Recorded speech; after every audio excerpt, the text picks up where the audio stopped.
How on earth could that happen? And it has been, of course, the usual explanation that the world is being created by God. In Christian and Catholic theology, it is said that God creates the world out of nothing. And I want to emphasize the point, in all fairness to Catholic and to Islamic and to Jewish doctrine, that it doesn't merely teach that God once upon a time started the world and set it going like you would wind up a machine and then leave it alone. All these three religions teach that God is always creating the world out of nothing now and willing it by his divine energy into being at this moment. But now the difficulty for us all, I think, especially for educated people in the modern world, is that the old-fashioned idea of God has become incredible or implausible. That is to say, in church or in synagogue, we seem to be addressing a royal personage. The layout of a church or of a synagogue looks like a royal court. There is some sort of throne, and we address prayers and requests to the being represented by the altar or the throne or the tabernacle, as if that being were a king and were causing this universe in his royal, omnipotent, and omniscient wisdom. But then when we take a look through our telescopes and microscopes, or even when we go out in the forest and look at nature, we have a problem.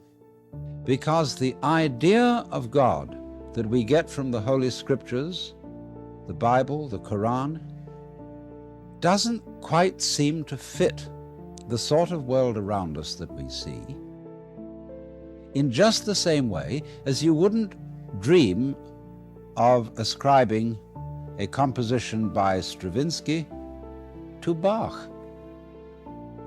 The style of God venerated in church, mosque, and synagogue seems completely different from the style of the natural universe. And it's so hard to conceive the author of the one as the author of the other. And furthermore, it strikes most intelligent people that our traditional religious ideas of God are too primitive. It seems impossible to think that this universe could have been authored by the naive idea of God as a sort of old gentleman who lives far above the stars in heaven, seated on a golden throne and adored by legions of angels. That seems a concept almost unworthy of the sort of universe that modern science has revealed to us. In other words, here's a picture of God. A friend of mine, Richard Borst, photographed this in a church just south of Oaxaca in Mexico. And it shows a very primitive Indian Catholic imagination of God the Father wearing a triple crown, like the Pope, only he's rather young and handsome. He's not quite the old gray-bearded man, the Ancient of Days, but there is a serious idol, Christian idol, of God the Father Almighty. That has become implausible.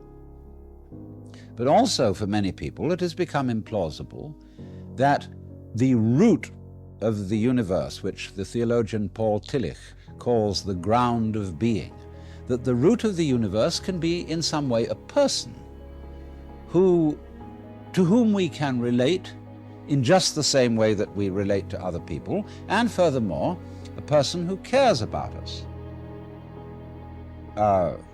In the words of Jesus, 5 sparrows are sold for a farthing, but yet not one of them falls to the ground without the Father knowing it. So realize that you are of more value than many sparrows. In other words, God cares a great deal more about you.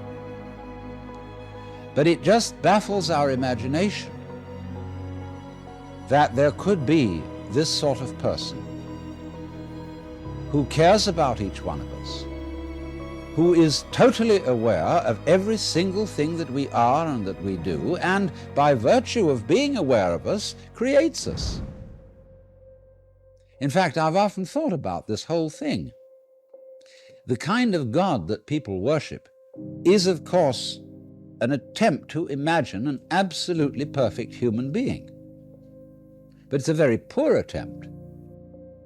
For example, Jesus taught that if somebody sins against you, you forgive him. And his disciples asked, well, how many times do you forgive him?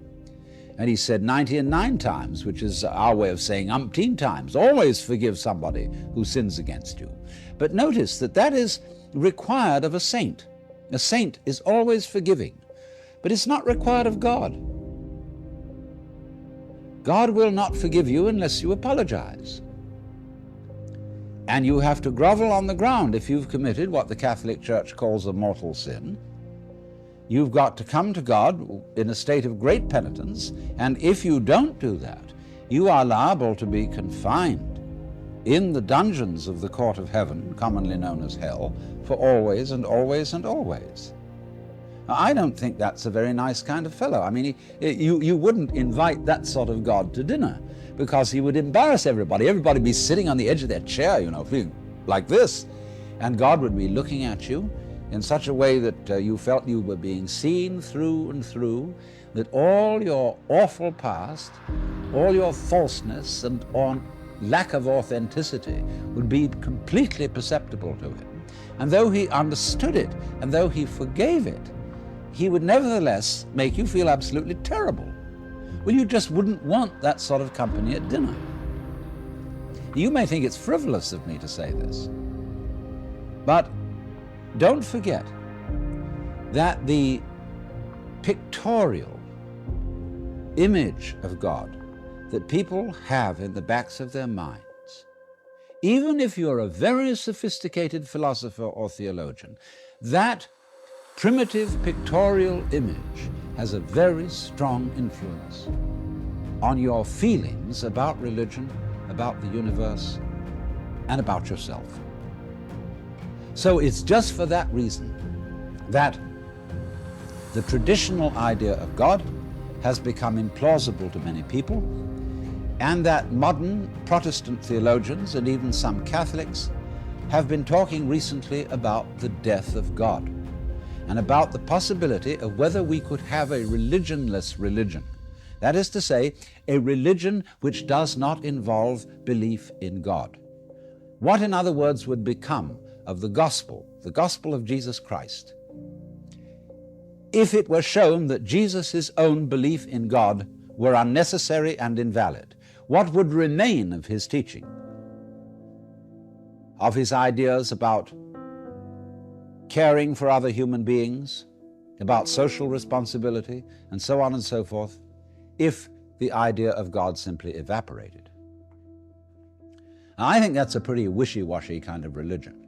I mean, if you're going to say that this life is fundamentally nothing but a pilgrimage from the maternity ward to the crematorium, and that's it, baby, you've had it, I think that indicates a singular lack of imagination. I would like to look at the death of God theology in an entirely different way.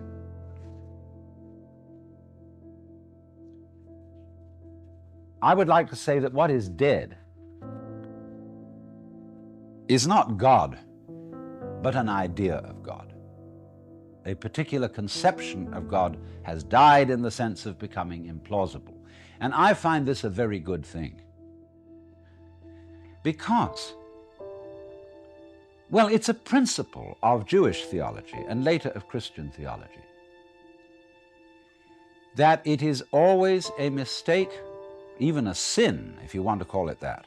And I want to interpolate something here as to the exact meaning of a sin. The Greek word in the New Testament for a sin is amatanin, and that means to miss the point, or as in archery, to miss the mark. And therefore, From the Mosaic Ten Commandments comes the idea that it is a sin, that is to say, a missing of the point, to substitute an idol for God. Now, the picture I just showed you, as I said, is an idol. But those primitive Mexicans, even they don't seriously confuse that particular image with God. The danger of it is, of course, is they may think of God as something like that in their mind's eye. They may think of God in the form of man. But the images that have been made of God or of the gods out of wood and stone and in painting have never really been taken seriously as actually what God is like, and nobody has confused the actual image, say, of a Buddha, such as you saw at the beginning of this program. Buddha is of course never identified with a god, because Buddha is a human being. But these images are never seriously confused with what they represent, any more than a Catholic confuses a crucifix with Jesus Christ. So the images that are pictures, statues and so forth, are not really very dangerous. The dangerous images of God are those that we make not out of wood and stone, but out of ideas and concepts. You see, an idea is abstract. So St. Thomas Aquinas, for example, defined God as necessary being.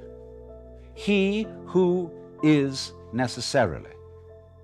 Now that is a philosophical concept. God is being.